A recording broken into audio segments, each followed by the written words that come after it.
Hello everyone, my name is Palak. I am from group 322 IMS UIP. So our today's topic is transcription and reverse transcription. Transcription is the process by which the information contained in DNA is conveyed to RNA. That is, the synthesis of RNA on a DNA template. This process being accomplished with the aid of RNA polymerase. The information encoded only in one of the two strands that make up the DNA double helix is transcripted. The RNA polymerase has a complex structure. This enzyme performs a number of functions that are the recognition of the initial site of synthesis and the specific binding of DNA at the site. The initiation of RNA synthesis, the synthesis of RNA, and the termination of the synthesized chain and the separation from its template. At low ionic strength, RNA polymerase is the dimmer with a molecular weight of about 106 and a sedimentation coefficient of 23S. At ionic strengths higher than 0.1 m, the enzyme breaks down reversibly into two 13S monomers. The 13S monomer consists of 4 subunits that are P, molecular weight of 1,50,000, J, that has molecular weight of 1,65,000, and 2 subunits, each with a molecular weight of 40,000, and the A factor 80,000. The complex structure of RNA polymerase is associated with the large variety of its functions. RNA polymerase is more active with a double helical DNA rather than with a single helical DNA.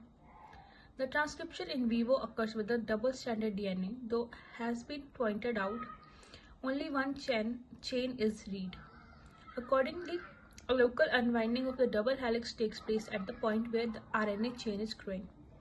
The application of the formaldehyde method, which allows defects in the DNA double helix to be detected, has really assisted in revealing its unbinding on interaction with the enzyme.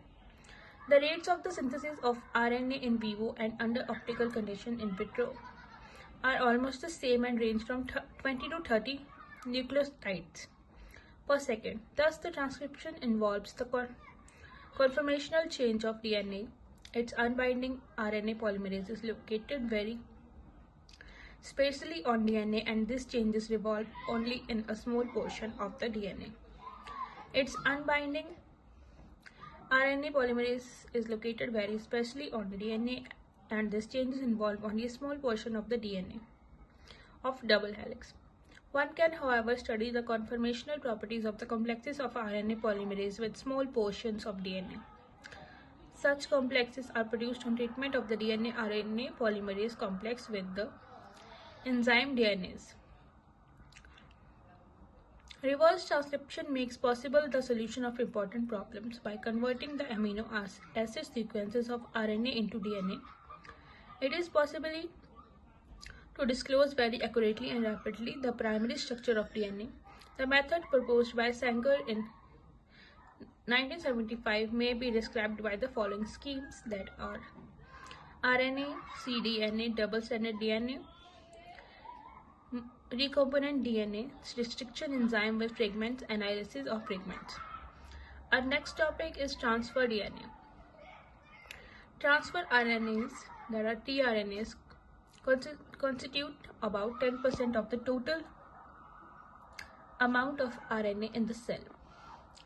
tRNAs were the starting point in the study of the structure of nucleic acid. At present, the primary structures of about 100 molecules of tRNAs of different origin are known. There are 20 families of tRNAs corresponding to the 20 amino acids. The secondary structure of various tRNAs in principle of the same type. Obviously, this must be so for tRNA molecules to perform their functions. Their recognition to mRNA codon on the ribosomes. Initiating methionine tRNA has a somewhat different structure. The secondary structure of tRNA may be spectrally depicted on the basis of the possibility of pairing on the complementary basis, A with U and G with G. And assuming that the non-pairing portions are loops, then all known tRNAs may be depreciated by the clover-leaf model with 4 or 5 double helix portions. The 4 portions are constant and the fifth, usually the smallest, varies. The clover-leaf model gives the portion of the tRNA molecule on the plane and reflects only its topological, that is the disposition of the double helical section. The problem of working out the secondary structure of RNA from the nucleotide sequence was studied by Tumanik in 1966. The algorithm includes 2 steps. First, there is constructed a train Euler template of all possible pairs according to a simple rule. The element ATG, which is at the intersection of the 8th column and digit line, is equal to 1 or 0. The 8th and the nucleotides are complementary or non-complementary respectively. In order to take into account the difference in free energy between the GG and AU pairs, the corresponding weights are included instead of 1.